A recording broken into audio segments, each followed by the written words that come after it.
کاسیات اور ننگی ہوں. یہ نہیں کہا سارے کپڑے اتار دیں گی تب ننگی کہنا نہیں. کاسیات کپڑے تو پہنے ہوئے ہوں گی لیکن ننگی ہوں گی. کپڑا پہننے والی کو ننگا کہنے کی ہمت ہے آپ کے اندر؟ محمد رسول اللہ نے کہا ہے. اس لیے جو ہاف آستینوں کے بلاؤز پہنے کپڑے پہنے یہ سب باہیں دکھے ساری اس طریقے سے پہنے کہ پیڑ دکھے. ہماری لڑکیاں اسکرٹ پہن کر کالج میں اور اسکولوں میں جائیں یا اتنا چست ڈریس پہنے کہ ان کے بدن کا نشیب و فراز دکھائی دے رہا ہے. یہ سب ننگی ہے. مولانا جرجیس کہہ رہا ہے ننگی ہے تو مانو نہ مانو لیکن محمد رسول اللہ کی حدیث ان لڑکیوں کو ننگا کہہ رہی ہے. ننگا جاؤ جو کرنا ہو کر لو. کیا کرو گے؟ میں ایسی لڑکیوں کو ننگا کہہ رہا ہوں جو کھانا ہو کھا لو. کیا کر لو گے؟ یہاں یہی تو سننے کے لیے تم نے بلایا ہے نا. کہو گے مولانا بےہودہ مت بولو. میں بےہودہ بول رہا ہوں؟ اللہ کے رسول نے ننگا کہا. میں بھی ننگا کہہ رہا ہوں ان کو اور یہ حدیث سنانے آیا ہوں. میں بےہودگی وہ نہیں ہے جو تم ڈیسائیڈ کرو. بےہودگی وہ ہے جو محمد رسول اللہ ڈیسائیڈ کرو. تم بتاؤ گے ہمیں کہ کیا بولنا چاہیے اور کیا نہیں بولنا چاہیے, کون سے جملے استعمال کرنا چاہیے. میں یہ آپ سے سیکھوں گا. ذرا تصور کرو, اللہ کے رسول نے کہا ایسا زمانہ آ جائے گا اور آج آیا ہے وہ زمانہ. دیکھ لو اور دیکھنا چاہو تو انسٹاگرام میں چلے جاؤ. ہماری بیٹیاں ویڈیو بنا رہی ہیں, ناچ رہی ہیں, ڈانس کر رہی ہیں, گانا گا رہی ہیں, کمر مٹکا رہی ہیں, دوپٹے سروں سے اتر چکے ہیں اور باپ خوش ہو رہا ہے کہ میری بیٹی میں کلا آ گئی ہے, یوٹیوب پہ پیسہ کما رہی ہے میری بیٹی. ارے تو نے اپنی بیٹی کو ننگا کر دیا ہے اور اپنی بیٹی کی بے شرمی کی کمائی باپ کھا رہا ہے. تو دیوس ہے, دیوس اور دیوس ہو کے فرق کر رہا ہے. اور دیوس کا معنی جانتے ہو؟ اللہ کے نبی نے فرمایا جس کی بیٹی بے پردہ گھومے وہ باپ دیوس, جس کی بہن بے پردہ گھومے وہ بھائی دیوس, جس کی بیٹی بے پردہ گھومے وہ باپ دیوس, جس کی بہن بے پردہ گھومے وہ بھائی دیوس, اور جس کی بہن اور جس کی بیوی بے پردہ گھومے وہ پتی دیوس. دیوس کس کو؟ دیوس کا معنی کبھی مولانا لوگوں نے بتایا؟ نہ بتایا ہو تو میں بتا دوں, بھڑوا. یہی صحیح لفظ ہے. جس کی بہن بے پردہ گھوم رہی ہے اور بھائی کو شرم نہیں آتی اپنی بہن کو روکتا نہیں ہے وہ بھائی بھڑوا. جس کی بیٹی بے پردہ جاتی ہے وہ باپ بھڑوا. جس کی بیوی بے پردہ گھومتی ہے وہ شوہر بھڑوا. بھڑوا جانتے ہو کس کو کہتے ہیں؟ یہ بھی بتا دوں, آج یہ بھی بتاؤں گا. جس کو سننا ہو سنے, جس کو نہیں سننا ہو جائے. بلانا ہو بلاؤ, نہیں بلایا ہو تو اتنا محتاج نہیں ہوگا. بھڑوا کس کو کہتے ہیں؟ جس نے اپنی ماں بہن بیٹی کو طوائفوں کے چکلے پر بٹھا دیا ہو, جن سے غلط کام کرواتا ہو اور وہ کمائی کھاتا ہو, اس کو کہتے ہیں بھڑوا.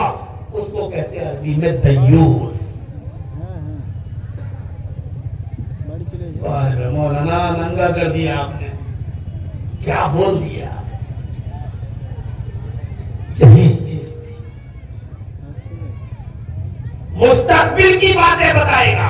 پہلی چیز کم بولے گا, دوسری چیز مستقبل کی باتیں بتائے گا. آپ نے مستقبل کی فیوچر کی باتیں بتائی نا. ایک ایسا زمانہ جائے گا کہ دیواروں سے گانے کی آواز نکلے گی.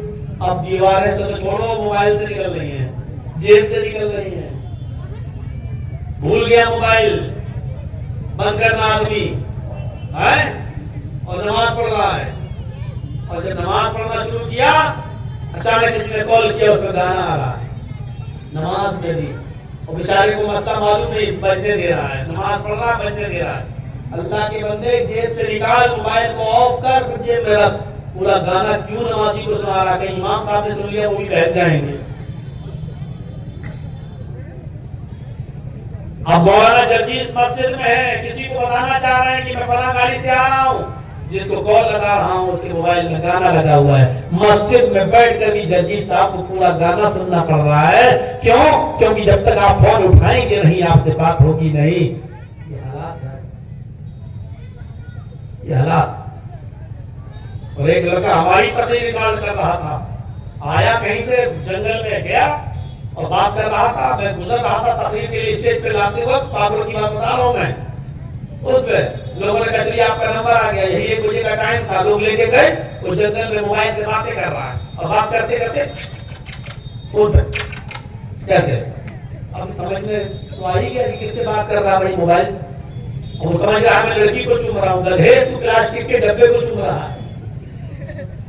کیسا شیطان ہمارے خیالوں میں بیٹھا ہوا ہے. وہ سمجھ رہا ہوں لڑکی کو چوم رہا ہے, لڑکی کو نہیں تو اس موبائل کو چوم رہا ہے جس کو بھنگی بھی چھوتا ہے, جو اس کو گندے ہاتھوں سے بھی چھوا جاتا ہے.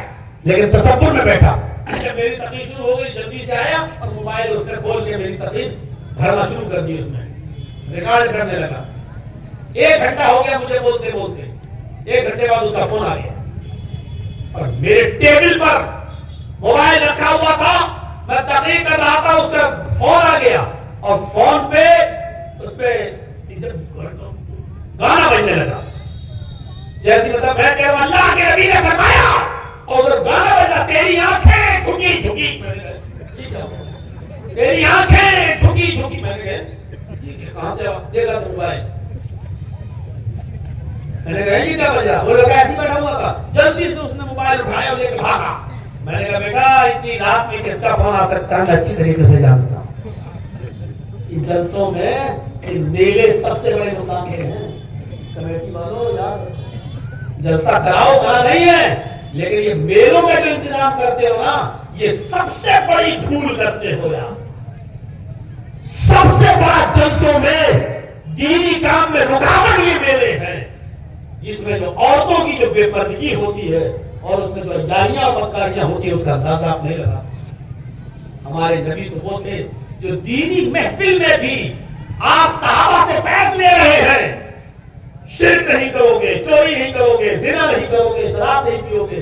صحابہ ہاتھ میں ہاتھ ملا رہے ہیں. ایک عورت پردے کے اندر سے ہاتھ بڑھاتی ہے, اے اللہ کے نبی میں بھی آپ کا ہاتھ چھونا چاہتی ہوں, بیعت کرنا چاہتی ہوں, چوری نہیں کروں گی, شرک نہیں کروں گی, زنا نہیں کروں گی, شراب نہیں پیوں گی.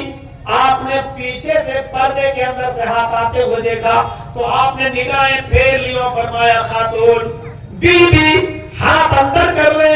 محمد رسول اللہ کسی اجنبی کسی پرائی عورت کا چہرہ تو دور اس کی ہاتھ کی ہتھیلیوں کو بھی دیکھنا گوارا نہیں کرتے. اگر بیعت میں ہاتھ چھونا جائز ہوتا تو اللہ کے نبی صلی اللہ علیہ وسلم عورتوں سے بھی ہاتھ ملاتے, ہاتھ پہ ہاتھ رکھ کر بیعت کرتے. لیکن نبی اکرم نے دینی جلسوں میں, دینی محفلوں میں آنے والی عورتوں کے بھی ہاتھ اندر نہیں آنے دیے گا. بی بی ہاتھ اندر کر لے. ہماری مجال کو دیکھو کہ ہم دینی جلسوں میں آ رہے ہیں اور ہماری عورتیں چوڑیاں خرید رہی ہیں, ہماری لڑکیاں جلیبیاں خرید رہی ہیں اور وہاں لڑکوں کی بھی بھیڑ لگی ہوئی ہے.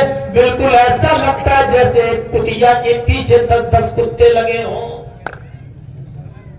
یہ جملہ بولنے کا حق ہے مجھے, بولوں گا میں. پھر وہی بات, بلانا ہو تو بلاؤ, میری تقریر پسند نہ ہو تو آپ اپنے گھر میں خوش, ہم اپنے گھر میں خوش. میرے بھائیوں یہی حال ہوتا ہے جلسوں کے اندر بھی. اللہ کے نبی تو کسی عورت کا ہاتھ بھی دیکھنا گوارا نہ کریں, اور تم جلسوں میں دکانیں لگوا کر مرد اور عورتوں کو اور لڑکیوں کو آوارہ گھومنے کے لیے آزاد کر دو. جلسے والوں تم مدرسے کے نام پہ چندہ بھی کرو اور مدرسوں میں دینی تعلیم بھی پڑھاؤ اور اس کے بعد میں اپنے جلسوں میں میلے کا انتظام کر کے بے پردگی کا بھی کرواؤ. یہ کہاں سے جائز ہے؟ خوش رہے رحمان بھی اور راضی رہے شیطان بھی. نہ ہم اللہ کو ناراض کر سکتے ہیں نہ شیطان کو. یہ دونوں چیزیں نہیں چل سکتی ہیں. اس میان میں تلوار رہے گی یا نہیں رہے گی. میرے بھائیو رات ہوگا تو دن نہیں, دن ہوگا تو رات نہیں. ایسی چیز اللہ کو برداشت نہیں ہے کہ راضی رہو رحمان بھی اور خوش رہے شیطان بھی. یہ تو آپ کو اللہ کو خوش رکھنا ہے یا شیطان کے راستے پہ چل کے اللہ کو ناراض کرنا ہے. دونوں کو خوش رکھ کر چلنے کی کوشش مت کرو ورنہ آپ برباد ہو جاؤ گے, تباہ ہو جاؤ گے. 2 چیزیں بتا دی اللہ کے نبی نے فرمایا, مستقبل کی باتیں بھی بتائی. کب بولے گا؟ دوسری چیز مستقبل کی باتیں بتائے گا. تیسری چیز گیا نہیں,